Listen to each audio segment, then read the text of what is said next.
class. Geraldine Ang has spent 4 decades shaping young lives in a country whose only resource is its people. Their lives is in your hands, not only in terms of the academic progress, you also want to shape them holistically in terms of character building. The veteran teacher helping Singapore become top of the class. Hands that shaped a nation. The Merdeka Generation. Monday, 9:30 p.m. on 5. One Singaporean has a secret collection of rare Chinese antiques. Are they fake? My God. Or worth a fortune? The top prices would be in the tens of millions. The artistry is fantastic, technically so sharp. Follow this investigation around the world in search of the truth. They've arrived. The final results. Oh. Bronze, a forgotten treasure.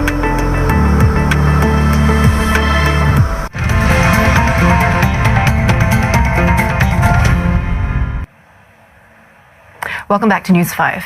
Across the causeway, nearly 80 people in Johor have received medical treatment after inhaling poisonous gas from the illegal dumping of chemical waste. Almost half are still warded, with 6 of them in intensive care. The incident started on Wednesday in the industrial town of Pasir Gudang. A tanker is believed to have emptied its contents into Sungai Kim Kim, a river that flows into the Johor Strait. The waste is believed to be an oily residue from marine engine compressors, and it gives out methane gas and benzene fumes. Methane is non-toxic, but it is explosive, and at high concentrations it can deprive the lungs of oxygen. And benzene is a cancer-causing agent. On Thursday, more than 1,000 students were evacuated from nearby schools after some of them vomited and had breathing difficulties. Authorities say the dump site has been cleaned, but contractors are still working to clean up more than 1 kilometre of polluted water downstream. Still in Malaysia, 4 people have been charged for allegedly insulting Islam and the Prophet Muhammad via social media. 2 of them have pleaded guilty. Of the pair, 1 has been sentenced to more than 10 years jail. That's believed to be the harshest such penalty in the country. Prosecutors say they are committed to solving the case quickly as it involves public interest. Almost 1,000 police reports linked to the case have been lodged. The arrests come soon after the formation of a special unit to monitor acts of insult against Islam.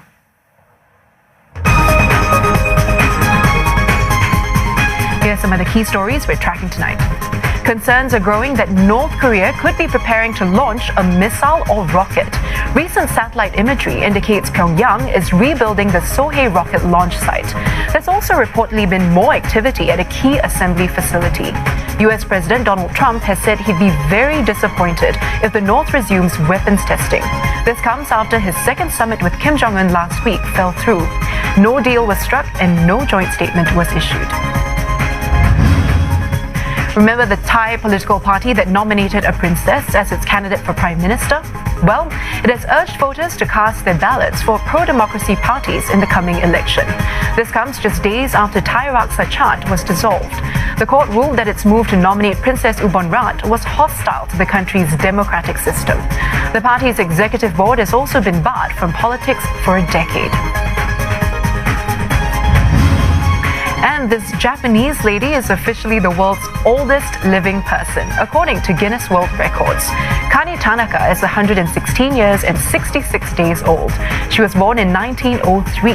That's the year the Wright brothers launched the first powered flight. And despite her age, Madam Tanaka is still pretty active. She apparently enjoys studying math and playing board games. Back home, this year's SAFRA Singapore Bay Run and Army Half Marathon has been cancelled. The Army says not organising it this year will allow it to better manage the overall tempo for a busy year. It adds that it will be involved in supporting Singapore's bicentennial commemoration. Now, this is not the first time the annual event has been cancelled. It was called off in 2015 to support SG50 celebratory events. The Army also announced the resumption of training after the safety timeout implemented in the wake of actor Aloysius Pang's death. The timeout, which was held between 23rd January and 6th February, was progressively lifted. Separately, laws are expected to be introduced later this year in response to the rising threat of foreign interference in domestic politics. The issue was a key theme during the Home Affairs Ministry's recent Committee of Supply debate. And the government is concerned about the implication of foreign interference on Singapore's social fabric. But how can it be tackled effectively and comprehensively? We find out. The tactics of foreign interference are insidious, slowly but surely influencing sentiment from behind a computer screen. Overseas, investigations show Russia interfered in the 2016 US presidential election. It's also alleged that foreign actors influenced Brexit. At home, hackers attacked CINQ for information last year.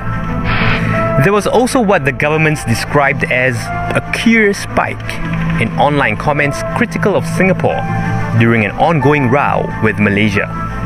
They build up a fellowship. They identify social fault lines. They try to make use of socially, politically divisive issues. They mask their identities. They make use of computer infrastructure, VPN. They steal identities to make payments. Experts say such tactics aren't random. Their main objective is usually to destabilize governments. The challenge lies in identifying these elements. It's very easy to either be anonymous or to put out a profile or a persona that looks like you are from the country, you are from the community, and you're saying this because you have a stake in the community or the country. But because of the medium, it's possible to just mask your identity, mask your motivations, and mask the end game. There are local teenagers who believe in the flat earth theory. And these are teenagers who should be digitally savvy, they're online, but by going through the wrong sources and not using critical thinking, they now believe that the earth is flat and there's a conspiracy to make us think that the earth is actually a sphere. So I don't think that we can take it for granted that everyone is able to sift through this information. The government has identified legislation as one of its potential weapons against foreign interference, and is looking at how other countries are coping with the menace. For example, Germany has laws that force social media platforms to remove manifestly illegal content within 24 hours that they receive a complaint. Failure to do so may result in a €50 million fine. But laws are not without their limits.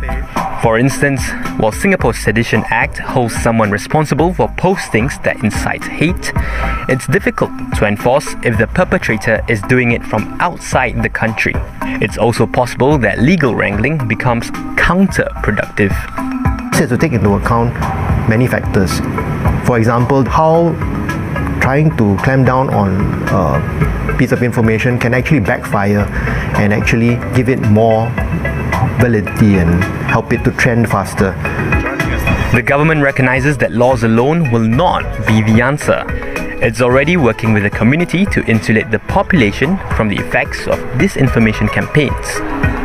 We are going to have to make sure that our young are media literate, that they know how to discern falsehoods from facts. We also have to make sure that our elderly are savvy. So it's going to be a whole of society effort, starting from education to basic awareness. And we're going to have to work with various segments of society to be able to do this effectively. With foreign interference only becoming more prominent in a digital age, governments, and not just Singapore's, are looking at how to manage the fallout more carefully. MPs here are expected to debate new laws in response to the threat later this year. But perhaps the bigger solutions of knowledge and awareness in the community can already begin to take root. We're headed for a quick break, but up next to News 5, over 100 school kids battle it out in a nationwide spelling bee. I'll spell out the details after this.